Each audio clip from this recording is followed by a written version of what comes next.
तो बेटा सप्लाई क्या होती है, देखो सप्लाई होती है क्वांटिटी ऑफ ए कमोडिटी, है ना, जो कि एक फर्म विलिंग भी है, मतलब उसकी इच्छा भी है और एबल भी है वो सेल करने के लिए। ठीक है, विलिंग और एबल बहुत इंपॉर्टेंट क्वेश्चन टर्म्स है बेटा। तो quantity of a commodity which a firm is willing and able to offer for sale, मतलब सप्लाई मतलब सेल नहीं होता बेटा, ऑफर फॉर सेल होता है। ठीक है, अब दो तरीके की सप्लाई होती है हमारे पास, इंडिविजुअल और मार्केट सप्लाई। इंडिविजुअल में एक फर्म आती है और मार्केट में पूरी फर्म मार्केट की। ठीक है, अब स्टॉक क्या होता है बेटा, टोटल प्रोडक्शन, स्टोर वाला जो रहता है ना उसको कहते हैं हम स्टॉक। और सप्लाई क्या होती है, जो ऑफर टू सेल करते हैं, है ना। ऐसा नहीं है कि सारे स्टॉक को हम ऑफर टू सेल करते हैं, कुछ हम रखते हैं ना बचा के, जितना भी टोटल प्रोडक्शन होता है जो रखते हैं बचा के उसको कहते हैं स्टॉक। जो हम लोग ऑफर करते हैं सेल करने के लिए उसे कहते हैं हम सप्लाई, और जो चला जाता है वो कहती है सेल। अब कुछ डिटर्मिनेंट्स होते हैं सप्लाई के बेटा, वो देख लेते हैं हम। सबसे इम्पोर्टेंट और सबसे पहला आता है हमारे पास प्राइस ऑफ द कमोडिटी। अब देखो सप्लाई आपको प्रोड्यूसर के मन से सोच के करना है ना। डिमांड आपको किससे, बायर से। अब सप्लाई पढ़ रहे तो सप्लाई पढ़ते हैं। देखो प्राइस किसी भी कमोडिटी का बेटा बढ़ेगा ना तो सप्लाई हम इंक्रीज करेंगे, क्यों, क्योंकि उससे हमारा प्रॉफिट क्या है, इंक्रीज हो रहा है। तो प्राइस और सप्लाई के बीच में क्या सी रिलेशनशिप होती है बेटा, डायरेक्ट रिलेशनशिप, और इसी को हम लॉ ऑफ सप्लाई भी कहते हैं, जो कि हम आगे पढ़ने वाले हैं। ठीक है, अब अदर गुड्स में, है ना, अब एक आता है हमारे पास सब्सटीट्यूट गुड, जो कि हमारे गुड को सब्सटीट्यूट कर देगा। अब जब हमारे गुड को सब्सटीट्यूट करने वाले गुड की प्राइस जब बढ़ जाएगी ना बेटा, तो अपनी कमोडिटी की सप्लाई जो है ना कम कर देंगे। देखो इस चैप्टर को मैंने आपको बोला प्रोड्यूसर के उससे नज़रिए से देखना है। अब एक बात गांठ बांध के रख लो बेटा, कि हम प्रोड्यूसर के नज़रिए से देख रहे हैं ना, तो हर चीज़ में हमें अपना प्रॉफिट देखना है ना। अब देखो मान लो दो चीज़ें हैं, जैसे पार्क है और मंच है ना, जैसा भी हो। अब पर्क का प्राइस बढ़ेगा, है ना, तो उसमें प्रॉफिट भी ज़्यादा होगा। तो मैं क्या करूँगी, अगर मैं मंच बनाती हूँ तो मैं क्या करूँगी, मंच का धंधा छोड़ के मैं पर्क का चालू कर दूँगी। ठीक है, तो बेटा अगर पर्क और मंच में अगर पर्क का प्राइस कम हो जाता है ना, तो अपने, और मंच का तो भाई बड़ा ही रहेगा, तो मैं अपनी सप्लाई जारी रखूँगी। ठीक है, जारी रखूँगी। अब कॉम्प्लीमेंट्री गुड्स में बेटा, कॉम्प्लीमेंट्री मतलब जो हम साथ लेते हैं, जैसे टिकट, मूवी टिकट और पॉपकॉर्न मान लो आप। तो अगर पॉपकॉर्न का प्राइस बढ़ गया तो मैं अपनी सप्लाई बढ़ा दूंगी। ठीक है, प्रॉफिट होएगा। प्राइस कम हो गया तो अपनी सप्लाई कम कर दूंगी, प्रॉफिट नहीं हुआ। प्रॉफिट देख के चलो आप। अब फैक्टर्स ऑफ प्रोडक्शन देख लेते हैं हम, कॉस्ट देख रहे हैं, कॉस्ट से देखना है ना। कॉस्ट अगर बढ़ जाए फैक्टर्स ऑफ प्रोडक्शन की, तो हम अपनी सप्लाई कम कर देंगे। क्यों, क्योंकि कॉस्ट बढ़ गई तो क्या होएगा बेटा, प्रॉफिट कम हो जाएगा। और कॉस्ट अगर गिर गई तो प्रॉफिट ज़्यादा होएगा, तो हम अपनी सप्लाई बढ़ा देंगे। सप्लाई बढ़ाना या चढ़ाना है वो आपको सिर्फ प्रॉफिट देखना है उसमें। ठीक है, अब हम टेक्नोलॉजी देखेंगे। ठीक है, तो टेक्नोलॉजी बेटा अगर अपडेटेड हो गई तो हम अपनी सप्लाई बढ़ा देंगे। क्यों, क्योंकि कॉस्ट उसमें ना, जो कॉस्ट ऑफ प्रोडक्शन है कम लगेगा, तो हमारा प्रॉफिट बढ़ेगा। तो हम क्या करेंगे, अपनी सप्लाई बढ़ा देंगे। जहाँ प्रॉफिट बढ़ रहा है वहाँ सप्लाई बढ़ा दो, जहाँ प्रॉफिट कम हो रहा है वहाँ सप्लाई घटा दो। अब आउटडेटेड टेक्नोलॉजी है तो कॉस्ट लगेगी हमारी, तो हम अपना प्रॉफिट कम हो जाएगा तो हम अपनी सप्लाई भी कम कर देंगे। ठीक है, अब गवर्नमेंट पॉलिसी में बेटा दो पॉलिसी आती है, टैक्स और सब्सिडी। सब्सिडी मतलब हमें कुछ रिलैक्सेशन मिलता है गवर्नमेंट से, या फिर, है ना, और टैक्स मतलब हमें देना पड़ता है गवर्नमेंट को टैक्स। अब टैक्स बढ़ाएगी गवर्नमेंट तो हमारा प्रॉफिट कम होएगा, प्रॉफिट कम होएगा तो सप्लाई कम होएगी। टैक्स घटाएगी गवर्नमेंट तो प्रॉफिट बढ़ेगा, प्रॉफिट बढ़ेगा तो सप्लाई भी बढ़ेगी। अब सब्सिडी अगर गवर्नमेंट बढ़ाएगी तो हमारा प्रॉफिट भी बढ़ेगा, तो हम अपनी सप्लाई बढ़ाएंगे। सब्सिडी अगर गवर्नमेंट घटाएगी तो हमारा प्रॉफिट भी घटेगा और हम अपनी सप्लाई भी घटाएंगे। ऐसे ही है। अब ऑब्जेक्टिव्स ऑफ फर्म देखो, एप्पल वर्सेस वीवो। वीवो का ऑब्जेक्टिव क्या है बेटा, कि क्वांटिटी ज़्यादा वो बेचनी है ना, मतलब उन्हें 50 फ़ोन, ऐसे मान लो आप 10 फ़ोन बेच के उन्हें 50,000 रुपये कमाने हैं, है ना, और एप्पल को एक फ़ोन बेच के ही 50,000 रुपये कमाने हैं। तो दोनों का ऑब्जेक्टिव्स अलग है ना।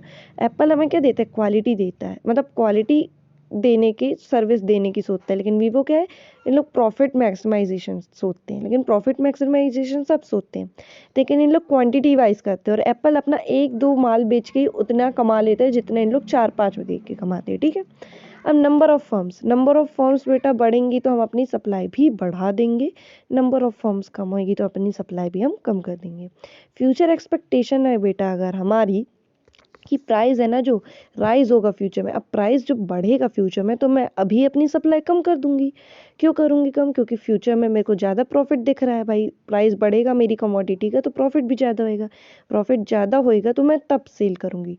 ठीक है, अगर मेरी फ्यूचर एक्सपेक्टेशन है कि प्राइस फॉल करेगा फ्यूचर में तो अभी अपनी मैं सप्लाई बढ़ा दूंगी। क्यों? क्योंकि जब प्राइस फॉल करेगा उस कमोडिटी का तो मेरे को प्रॉफिट भी कम होएगा, लिख की बात है। ठीक है ना। ट्रांसपोर्टेशन एंड कम्युनिकेशन अगर अच्छा रहेगा तो कॉस्ट क्या है, कम आएगी, कॉस्ट कम आएगी मतलब प्रॉफिट बढ़ेगा, प्रॉफिट मतलब सप्लाई भी बढ़ेगी। बैड हुआ तो क्या होएगा, कॉस्ट ज़्यादा आएगी, कॉस्ट ज़्यादा आई तो प्रॉफिट भी हमारा कम हो जाएगा, प्रॉफिट कम होएगा तो सप्लाई भी कम हो जाएगी। इंडिविजुअल सप्लाई को अगर हम प्लस कर दें, है ना, तो वो मार्केट सप्लाई बन जाएगी। कैसे? जैसे सेलर 1 है, सेलर 2 है, इन दोनों की अगर हम सप्लाई को प्लस कर दें तो वो हो जाएगी क्या, मार्केट सप्लाई। अब देखेंगे हम बेटा, तो अगर पॉजिटिव रिलेशनशिप हुआ तो अपवर्ड स्लोपिंग होता है, नेगेटिव रिलेशनशिप हुआ तो डाउनवर्ड स्लोपिंग होता है।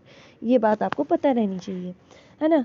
अब मार्केट सप्लाई कर्व क्या होता है, फ्लैटर होता है, और इंडिविजुअल सप्लाई कर्व स्टीपर होता है। क्यों? क्योंकि इसमें प्रोडक्शन जो प्रोपोर्शनेट चेंज है वो ज़्यादा होता है और इसमें प्रोपोर्शनेट चेंज कम होता है। सप्लाई फंक्शन देखेंगे बेटा, सप्लाई फंक्शन क्या है, सप्लाई का functional relationship with factors affecting supply, मतलब कितने फैक्टर हमने अभी पढ़े, 6-7 पढ़े होंगे, तो उसी को आपको लिख देना है और ऐसे पूरा बताना है कि प्राइस ऑफ एक्स, है ना, फिर प्राइस ऑफ अदर गुड्स, ये सब आपको लिख देना है। अब लॉ ऑफ सप्लाई बेटा क्या कहता है, पॉजिटिव रिलेशनशिप होती है प्राइस और क्वांटिटी सप्लाइड की। क्वांटिटी शब्द ज़रूर लिखना, चाहे डिमांड, लॉ ऑफ डिमांड बता रहे हो या फिर लॉ ऑफ सप्लाई बता रहे हो। ठीक है, सीधी सी बात है, जब प्राइस बढ़ेगा किसी क्वांटिटी का तो एज ए प्रोड्यूसर हम उसकी सप्लाई भी बढ़ाएंगे। क्यों?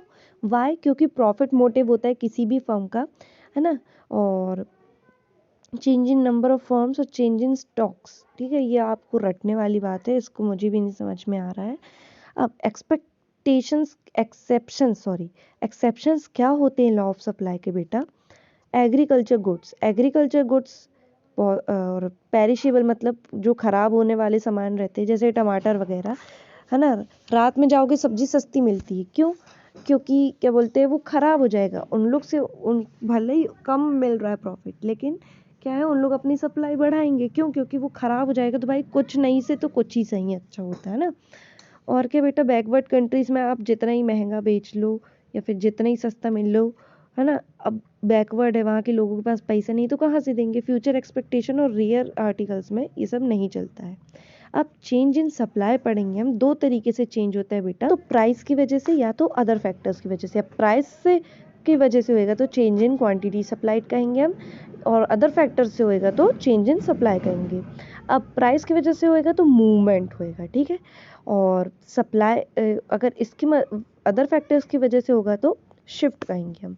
अब मूवमेंट या तो डाउनवर्ड होएगा या तो अपवर्ड होएगा। अब डाउनवर्ड और अपवर्ड में क्या कहते हैं हम, कॉन्ट्रैक्शन या फिर हम कहते हैं एक्सपेंशन।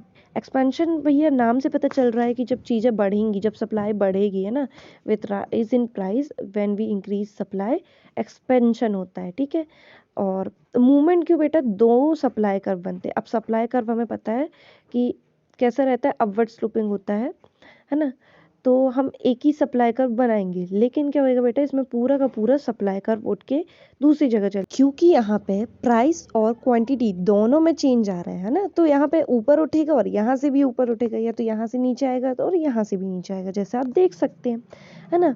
और फिर बेटा चेंज इन सप्लाई देखेंगे हम अदर फैक्टर से, तो वहाँ होता है शिफ्ट। क्यों? क्योंकि वहाँ प्राइस तो सेम रहता है, या तो वो राइटवर्ड शिफ्ट होएगा या तो लेफ्टवर्ड शिफ्ट होएगा। अभी देखते हैं हम उसको भी।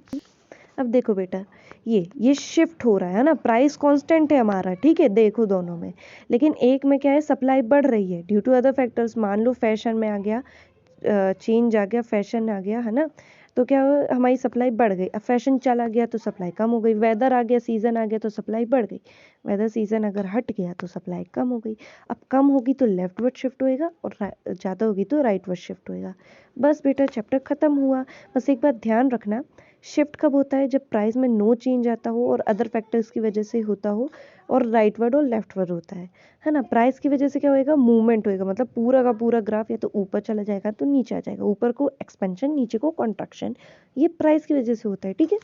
दोनों एक्सिस में फ़र्क डालता है और इसमें देखो सिर्फ एक्स एक्सिस में फ़र्क डालता है।